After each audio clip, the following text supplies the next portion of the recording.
Hi, it's Dana with Constructing Artistics. I wanted to show the results of my eco dyeing. I'm very excited how it came out, and I will tell you what plants I used for each print. These are, what I'm going to show you is mirror images. Let me pull the light over so it's really, well, kind of wants to glare on the edge of the computer here. I'll pull this one over. How's that? Everything I'm going to show you is the front and the back. So each side where the plant laid in between. I didn't think to lay things in between those. So, well, hi, Cruz. Hi, Denise. So I'm really excited. So this is a black locust tree that I went and snipped some branches off of.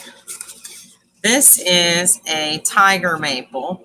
The leaves were actually reddish yellow. They're starting to turn since it's fall. Hi, Sue. So this was the leaf was actually facing this way. This is what showed up on the back from the back of the leaf. Now let me put these back together.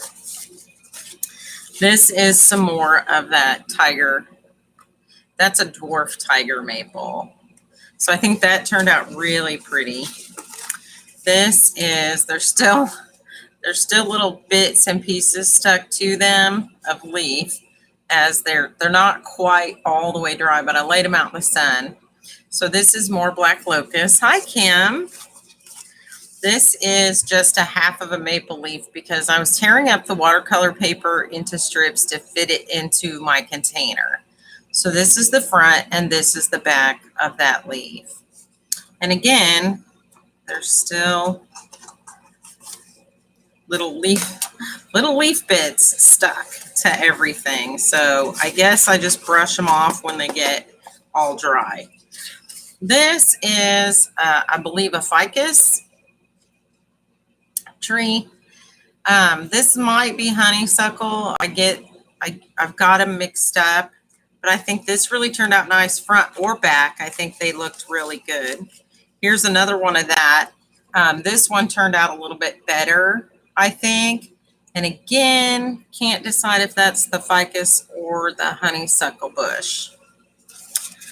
This is, what's this? This is more the black locust. Still little leaf bits here and there. But I love how the black locust turned out. I think those are really, really pretty. So I did a lot of those. This again is, this might be the lilac bush, but I think that's that's the honeysuckle bush really. And then more of the black locust. Again, there's my hair stuck to it too. Everything, like all these little leaf bits, especially on the edge, sticks to it. I didn't realize I was kind of squeezing the water out with the weight. I added a weight to it to help crush the leaves, and I think that made much better eco prints because I put a board over the whole thing and added a lot of weight. This is more the tiger maple. The front, whoops, this is the front. I'm trying to keep this is the front of the leaf. This is the back. I think the back really turned out good too. They smell crazy. Some of these smell like fresh cut grass. This is datura or moonflower. This has a lot of leaf bits still on it. It's still kind of damp. Here's some more of the datura that the leaf bits, most of the leaf bits have started to come off. Anyway, that's the front, that's the back. This is, oh, you're not going to believe what this is. Can you guys guess what this is? I know you guys have to know what this is. This was, whoops, sorry. This was an experiment. Look how yellow this side turned out. I absolutely love this. This is crazy. This is my tomato plant. These are from my tomato plants. Isn't that crazy? And they smell like tomato plants. This, I'm so in love with this. This is my favorite. I have a great big sage bush in my herb garden. And I went and cut a bunch of herbs. The herbs didn't do as well. I'll show you some of the ones that were unsuccessful. But this is sage, and it's a very, very light green leaf.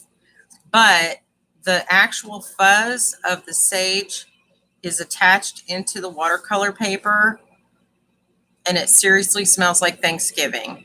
Like, it is insane. It smells like I'm cooking dressing. But I love how the sage turned out, and it doesn't matter front or back. I think they both turned out really good. I'm really in love with the sage. I wish I'd have done more of it. And then a couple of our silver maples. Of course, this is what we tap when we make syrup. We have a bunch of silver maples, red maples, and sugar maples. So this is what when we make maple syrup, this is what we make them out of. And then I also did comfrey, and it is still wet. But check out the mint. I think the mint turned out beautiful. I should have not maybe put so much in. The mint right now is flourishing. You know, mint likes the cooler nights, as does like basil and things, and they go crazy. They're the first things out in the spring and the last thing to die off in November.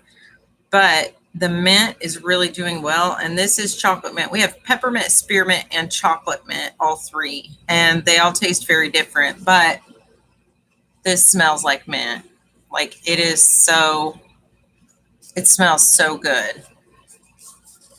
So I was really excited how these came out. I got all these leaf bits still. This one's still pretty damp. I don't know if all these leaf bits will come out.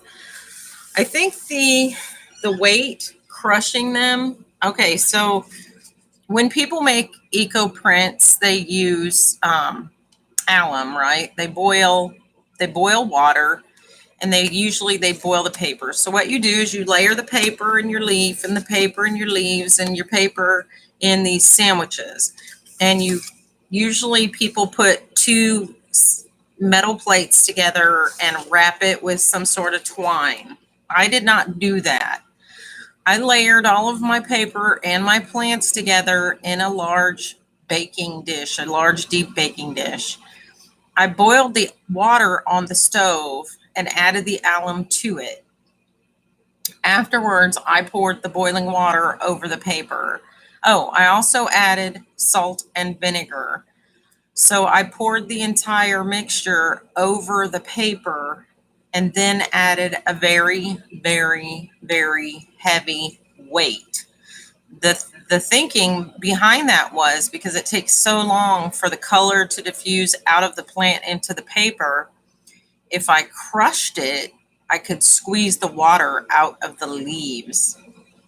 So I actually added very, very heavy weight onto the top of the pile of paper, and that's how I think I turned out with better, bolder, more colorful prints, is just by adding the weight.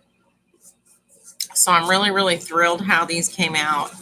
The tomato plants are amazing. Look at the juice that came out of the tomato plants. It's like there's so much leafy bits still stuck to these. I don't want to tear up the paper. It's kind of hazardous to pick at these leaves before they are dry because you can tear the paper. It's really fragile when it's wet still. It's not all the way dry, but it's dry enough to so I can kind of scratch some of the paper bits off. And if they stick on it, I don't really care. When it's completely dry, I might go about it with maybe a scratchy, let me see, maybe take a scratchy brush to it and see if I can knock some of the bits off. They do come off with a brush a little bit better. But I think in all, I'll have to wait. I don't want it. I don't want to tear up the paper. But I'm super thrilled. These peeled right off. You know what? The maple leaves peeled off. Most of these black locust leaves. The strange thing was the tree leaves kind of stayed to where when I pulled the paper, at first I poured the solution off, and then I started to peel everything apart. Unfortunately, I think I squeezed too much weight on it because the water couldn't get all the way into some of the papers that were down low. So they didn't all turn out. And the pile may have been just too big. I don't know. That could have been an issue too. But I really love the smell of them though. It smells like somebody just cut the grass. Yeah. See, so this kind of works and won't tear up the paper. If you look, when the leaf is starting to dry, you can kind of brush it off. The little bits that stick to the paper. If you do that when the paper's wet, it rolls the paper up and it doesn't work out. So don't force your leaves off too soon, or it'll really mess up your print. But I'm thrilled. I've been wanting to do this for a long time. I've been wanting to include eco prints in my journals. I also thought it would be neat. I saw Sue, what's that woman you told me you watched that we were talking about earlier? She puts hand painting, her own personalized artwork in her journals. And I think that would be really fun too if I made a journal, if I did ever sell a journal. I think that would be fun to put some handmade artwork in them. So I thought about that too, because I think that's a really good idea.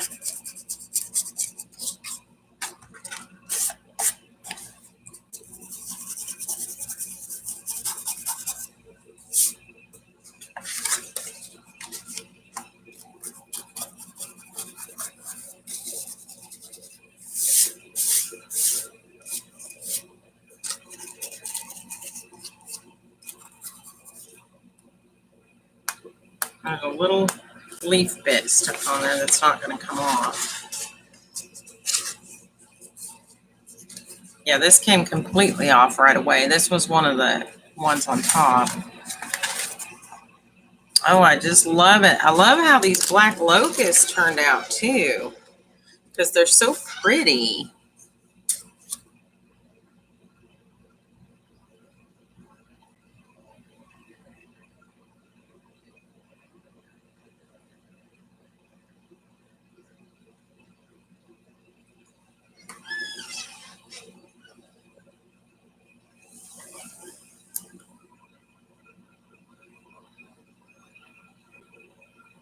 Mr. Miyagi.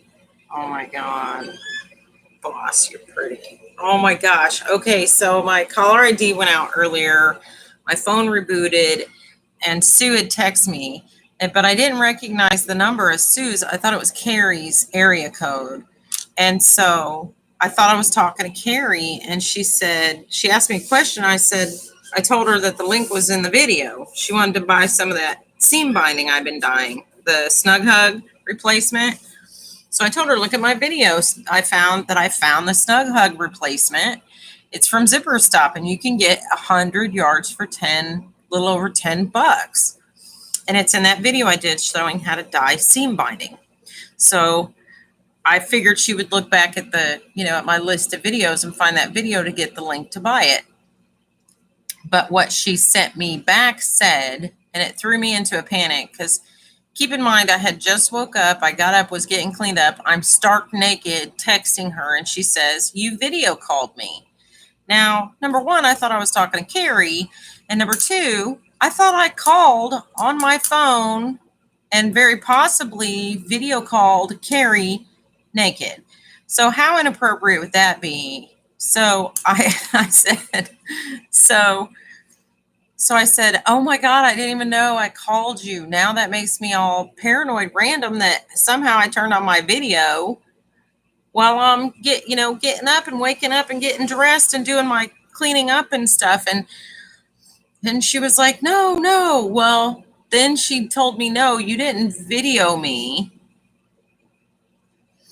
So I'm freaking out. I start laughing like so hard. I'm so relieved, but I had an adrenaline rush. Like my heart is racing at the thought of somebody my age and my weight just sending a random video of myself naked, possibly. Who knows? Like which camera was it on? I don't even know. Like, I don't know. So for just a short time, I'm like having a heart attack, right? When she tells me that I video called her but that wasn't what she was saying. She was asking me a question, not making a statement. It just didn't have a question mark. So she was asking me a question. Oh, you sent me a video. But no, what I read was, oh, you sent me a video. Like, you sent me a video. And she was going, oh, you sent me a video? So see, very different statement there with the inflection on the end. That it was a question. So I'm freaking out.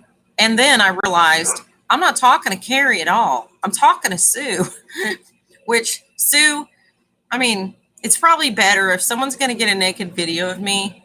I'd probably feel more comfortable if it was you. But there's no one that's okay to send that to, right?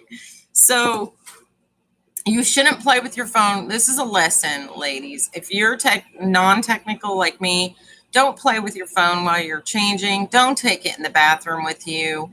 Just don't. Just don't even risk it. Yeah. I was freaking out, Kim. I was like, I what? I did what? Excuse me? I was like, and then after it was all said and done, I was like, well, I'm awake now. That adrenaline, I had just rolled out of bed, and I saw that she had texted me about an hour before asking about the snug hug. And I was like, well, I said, way to wake up. I said, nothing like having a little coffee and a little Carrie in the morning. And I told her, I said, well, I'm sorry about the video. I said, when I found out it was Sue a few minutes later, I said, I'm sorry about the video, but don't forget to like and subscribe. So I thought, well, make the best of it. It's like, God, don't share it. Delete. Some things you just can't unsee. So I was like, oh no. I was like, I can't be trusted with a cell phone. I told her I'm going back to my flip. That's it. I am done. I'm over it.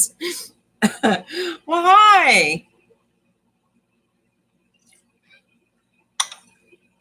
I made eco-dyed paper. Look how pretty. I'm so excited. I've been wanting to do this for a long time. I tried it once before and it didn't come out that good. And this time it came out really good. I'm really, really pleased. I added a lot of alum. I did. Oh, bless my, I know. Good thing she's right. This is where you take alum, boiling water. You add alum. Like alum is what you use to make pickles to keep them crispy, right? It's a canning. You get it in the canning aisle. And you layer leaves. You go out and cut leaves or get whatever out of your yard. And you can layer leaves and paper and leaves and paper and leaves and paper. You boil the mixture. You clamp it together with something, string or whatever. You boil the mixture. You add alum to the water, and it's supposed to pull the color out of the leaves so that when you get done, you have the imprint of the botanical on your paper. And people call it eco-dyeing. Some people call it economical dyeing, which I think it's more eco-friendly dyeing is what I gather. But so the front and the back, the front of the leaf on some of them makes a darker pattern. And yeah, Denise won't call you naked. She's okay. And just to clear up the record, I didn't actually send anybody a video of me naked. Okay, that was That's a joke. I would never do that. Not at this weight. Now, 20 more pounds, no promises. I lose 20 more pounds, it could happen. No, never actually. I'm very modest. But then this leaf, I really like how this maple leaf turned out. Now I wish I didn't even have that high of expectations. So when I pulled this leaf off the tree and it had these little holes eaten in it by bugs, I was just like, oh, I don't care. I could have got a perfectly good intact leaf. And instead I just pulled off this leaf. It was a half gone. And I was like, yeah, I'm just going to use it. And I had this little skinny piece of paper. It fit on perfectly. So now I wish I'd have gotten, I did get another maple leaf. This is ficus, or what is this also called? Or no, this is the honeysuckle bush. This is honeysuckle bush. This is the mirror image. So where the branch or leaf or whatever was squeezed in between, this is the mirror image. The top and the bottom is what I'm showing. So I really like that the black locust came out nice, whether it was the top or the bottom of the plant. On the honeysuckle, I think definitely the front of the leaf, this side came out better than the back, but I like them both. Yeah. And then the front of the tiger maple, this is a dwarf tiger maple, I believe, or tiger or something. I'll have to look. And then the datura still has all this leaf bits because it's not quite dry. So, but this one is dry, and this one, most of the leaf bits are off now. There's still some down here, and there's still some over here that is stuck. I don't want to tear the paper. So unfortunately, if I try and roll the leaf off before it's, hi Lizzie. If I try and roll the leaf off before it's completely dry, but I love how the tomato, look at this. I used my tomato plants, right? And the front of the leaf turned it like a yellowy orange, and the back of the leaf turned it almost red. So I was really impressed with the tomato plant. Was really juicy too, because it's very fresh. I just cut it. We water those routinely.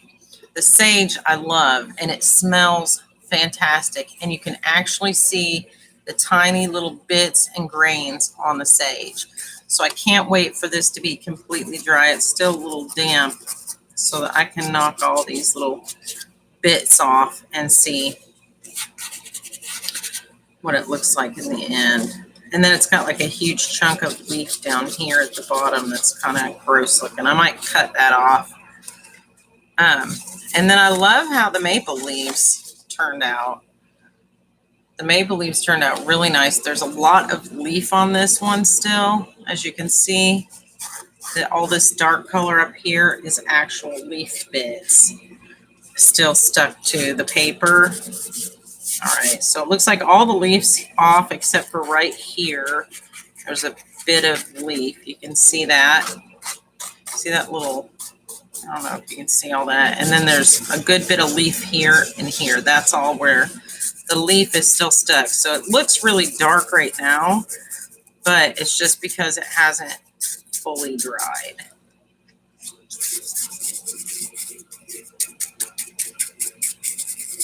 Yeah, I don't want to tear the paper, so I'm not going to force that up. And if it doesn't come off, you know what I might do? I might just coat it with something, some clear gesso, which I love, by the way. If you don't have any clear gesso, I'll show you what I use. This is, that's my white hand. Yeah, I think it's the same brand. Yeah, it's the Liquitex brand.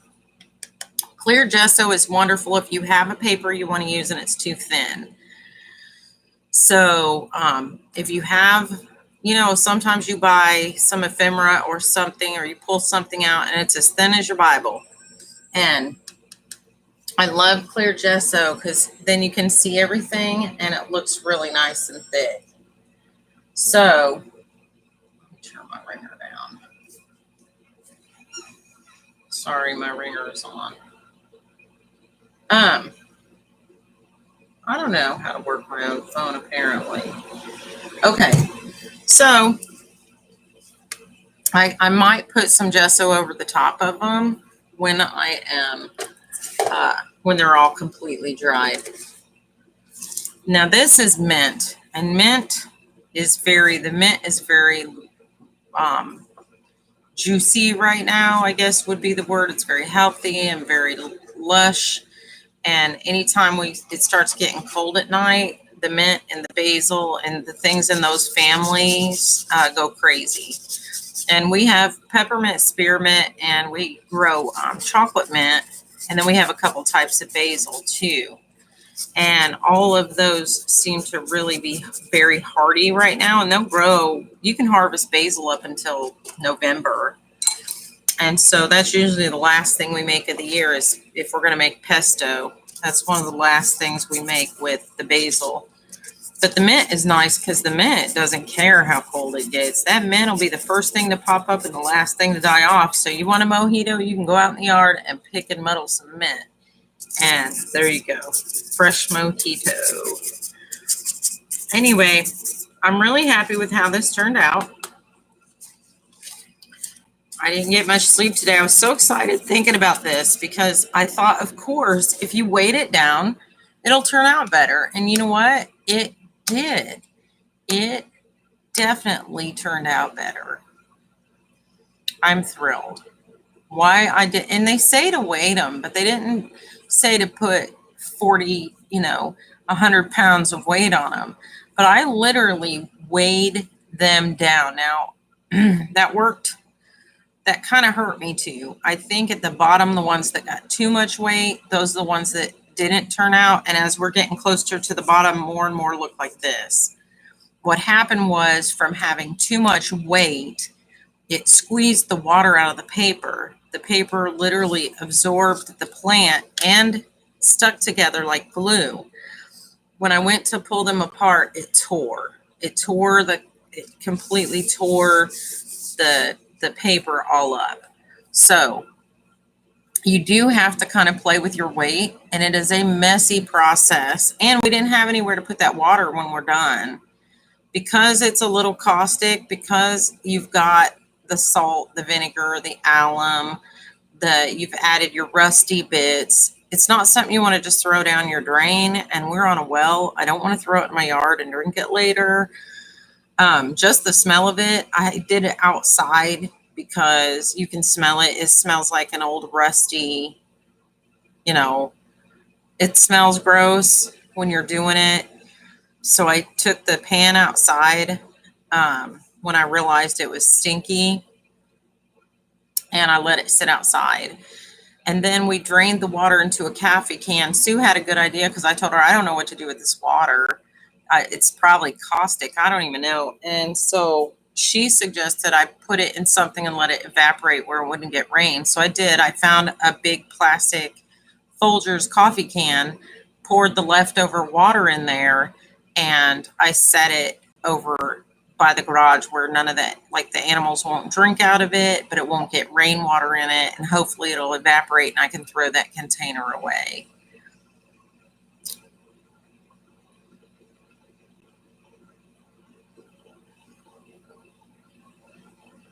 I have never tried it with vinegar. I watched a video that said someone had suggested using vinegar, and vinegar is good to set color. It does set color well. I think because it's acidic, it helps the process break down. And I've never used salt, and I've never heard of anyone using salt, but I thought to add the salt because salt is corrosive. And if you add vinegar and salt and your rusty bits, that oxidation is gonna occur much more quickly. And so I thought if I could get the leaves to break down faster, I wouldn't have to wait as long and I wouldn't have to boil it. And you know what? I didn't boil these papers. I literally poured the boiling water solution over the top of it and then took them outside and let them set. So, because I'm not going to boil anything I'm not going to babysit paper for 4 hours. I'm going to I'm going to just, do what I have to do quickly. So the weight really was what made all the difference, I think, was putting that weight on there. And I think that helped press the juice out of the leaves enough, because the juicier the leaf, the better the print was. And the leaves that I got that were a little bit dried up, like these tiger maple or dwarf tiger or something, these are starting to die off, and they are right now turning yellow and red. And as you can see, the print isn't near as good on the backside as it is on the front. Whereas the tomato plants that are very, like this datura, very green and lush, but the tomato plants that were very hydrated, look at them. Like this literally started, I'm sure when I put the weight on it, it just crushed the juice from the stems and the leaves outward to where that's what all this green is running out of them. So I think that was key. No, I did not put, oh, I'm sorry. I thought you were asking me. Oh, I see. I'm sorry. Only used water. Really? And she put stones. Well, there you go. So she put the weight on them. So maybe that's what makes all the difference. But I wonder how long it took her, because I wanted to make the process quicker, because I don't have, the one thing that's most precious in my life is time. And so I don't have time to do all the things I want. I have to work tonight. I knew I had a limited amount of time between the time I got up and the time I went to work. I had 7 hours total. Now I have 2, so it took 5 hours for this process, because I literally started it. I've been thinking about it for days, but I went to sleep thinking about it, and I just decided as soon as I get up, I'm going to try it. And I did. I got up and just started ripping watercolor paper, because you have to use a thicker, more substantial paper. And by the way, this is the cheapo Artist Loft paper from Michaels that you can get a big pad of on sale sometimes for like $5.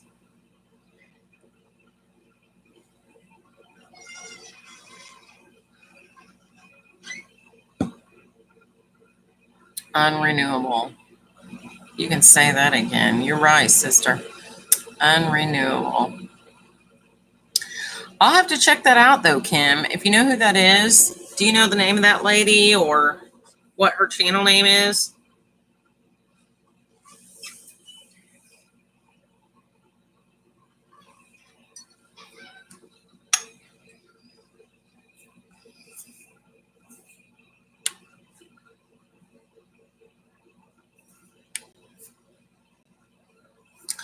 Well, ladies, thanks for coming by. I got to get my act together and either get me some dinner or pack a lunch. Marimi Small Art. Oh, I love Marimi. And I love when she does the videos with her little girl. Her little girl's so cute. Marta. Her name's Marta. Yeah. Oh, she did flowers too. Oh, I got to check it out. That sounds so cool. You know what? I love everything she does. She does cool mixed media. She does so much fun stuff.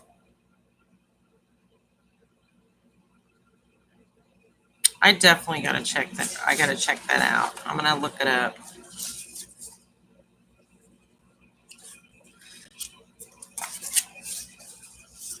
I love how, I cannot believe that sage turned out. And I love how this black locust turned out. This is probably one of my favorites. You know what? If I did that on a decent sized piece of paper, I would frame that and hang that on my wall. Literally, it is so pretty.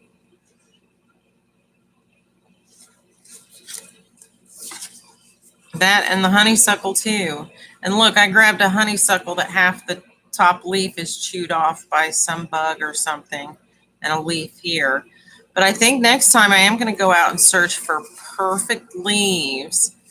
Oh yeah, rosemary would work. Now, I grow rosemary, and rosemary doesn't last the winter here, but I love making rosemary butter. But yeah, my rosemary is so precious right now that I didn't cut any because it dies off every year. It doesn't make it through the winter. And I've tried to bring it in, and I'm telling you, yours does. See, it doesn't here. It can't make it through the winter. So not outdoors anyway. And I'm really bad, believe it or not, for as having as, you know, for as much stuff as I grow outside, I cannot keep a plant alive in the house. But look at this. This is interesting. Again, this is the honeysuckle. Look at this deformed leaf. When I picked that because I was like, oh, look, there's a genetic problem with this leaf. But this is the front. Normally I like the front of the print, but look at the back of this print. I really like all the veining and stuff that showed up on the back of the honeysuckle bush. It's not a honeysuckle vine like traditional. It's a honeysuckle bush. You should send me some because I cannot find a variety of rosemary that will stay. But you know, it gets below freezing here too. Like today it's 94 or something ridiculous. It is so hot outside, which is why I knew I had to do it today because we're not going to have that many more hot days and I wanted to be able to dry the paper outside. So I knew I had to do it today because the temperature is going to be dropping fast. This is just what we call Indian summer here in Indiana. And that's where we have this last little hot spurt before winter comes. Now, we normally don't get our cold winter months until January. But I tell you what,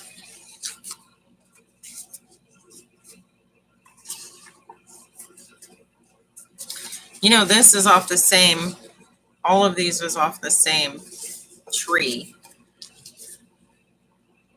And you can tell like where the paper laid. You can see exactly where the images match up. Isn't that kind of cool? I think that's neat.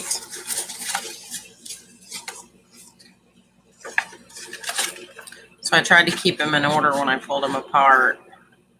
They were blowing all over the place though because it's a little windy today. You like the back better? It's very muted. I do think the back turned cool on some of these, didn't it? What's this one? This one didn't turn. I wonder why this one turned gray like that. This one must have been against something else because this one's still green. Isn't that weird? Because I didn't do them in any particular order in the pan. I just kept layering leaves and plants and paper and leaves because I just didn't have high expectations. I'd never had my eco prints come out nice like this. So I didn't go find all these perfect plants, and because I did that the first couple times I tried, I found perfect specimens and cut them and trimmed them and just got the paper just so. And this is just torn paper. Literally, I just tore strips. Oh, yeah. Watercolor would look nice. But I'm so pleased. I'm so excited about these. So what I'm not excited about is I have to go to work tonight. And so I'm going to have to get my act together and go in and do something with my fingernails. Oh my gosh, my fingernails are atrocious. I could, or I could sew. You guys know I've been sewing some stuff and I found these. I'm into the botanical mood, right? So I got this old seed catalog that I had been keeping this because they never sent me another one. And this one's from like 2016, but I went through and picked out a few plants pictures and just tore them, and I made some little bits and pieces with them today because I've been sewing a lot.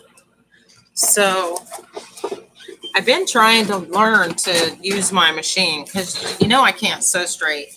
I put a little stamp on here. It says to thine own self be kind, but you can't really see it very good on this print. You can see how poorly I sew. See all the little tangled knots? This is my not straight line. Yeah. But I really love these rows, and I put it on some pattern paper, but the pattern paper was too thin. So I switched to this craft paper, and the craft paper still is not super thick, but I have some fabric with these little strawberries, and I was showing Sue, I got this beautiful picture of these strawberries, and I put this little Bo Bunny stamp on there from this Sowing the Seeds set. I put this little stamp in the corner up here, and then I had actually pulled these out to put in that journal I was working on, but I got my coffee stain papers out. And I love this because I took the top half of this where it talks about the fruit trees and stamped it. But again, my stitching, look at this, like it is so uneven. And I'm trying to learn how to pull the paper through or let it feed through so that it does get even. And one thing I'd heard Lisa say was she had said at one point she has to go really slow with that gold thread. So I started going a lot slower through when I'm pushing it through the machine, and then that's helping. That's helping a lot. And I learned how to adjust the stitch. I couldn't make the stitch longer because I didn't know how to work all the buttons, and I started playing with the little wheel. There's only three things, so yeah, but sometimes it doesn't. Sometimes it just sits still on the paper. There's nothing to grab to. And especially with that coffee stain paper, because it's all warpy, and it, like, when it dries, it's not flat. It's not perfectly flat. Sometimes the teeth aren't touching anything to pull it through, Sue. So I kind of have been like helping it through myself and trying to keep it steady as I keep my foot. I use the presser, my foot pedal to make it go. I say that like it's like a gas pedal, but yeah, so I'm still working on that too. So I would like to do a lot more with my journals, but I don't want to buy. Have you guys ever bought eco-dyed paper? Because I can't find it for sale where people make it and sell it. I absolutely cannot find it. Now, what I did find were digital downloads where they made these prints and they scanned them and took pictures of them, and then they sell that where you can print that off at home. But I don't know where to buy eco-dyed paper if I was to not make it. Where do you get it? Because for the longest time I've been trying to make it, and it's like this big secret. Like, people describe the process. Nick the Booksmith, probably, she gave a fun tutorial. But still, hers were very, very light.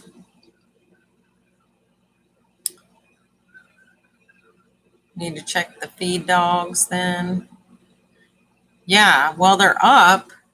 There's only two settings on there. There's halfway up or fully up. They're either down or up or half, midway, and they're up.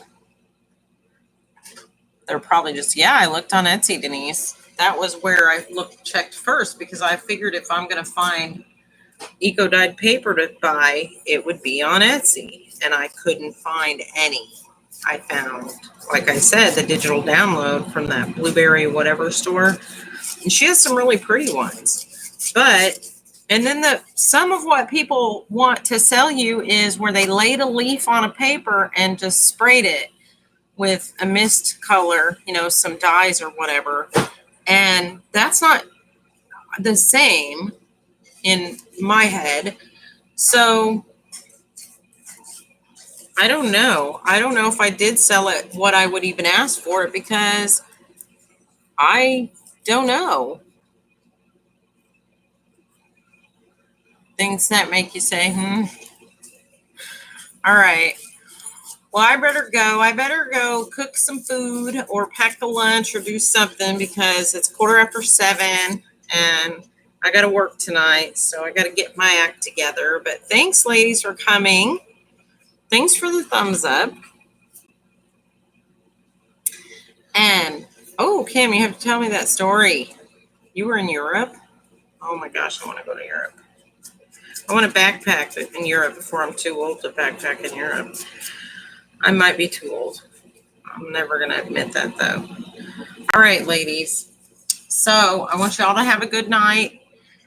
I don't know what's next for these papers, but I am going to use them in my journal. I don't know if I'm going to watercolor, sew, stamp. Who knows what I'm going to do with them, but they're here. I'm going to lay them out to finish drying, hopefully brush all the little leaf bits off, and do something cool with them, I hope.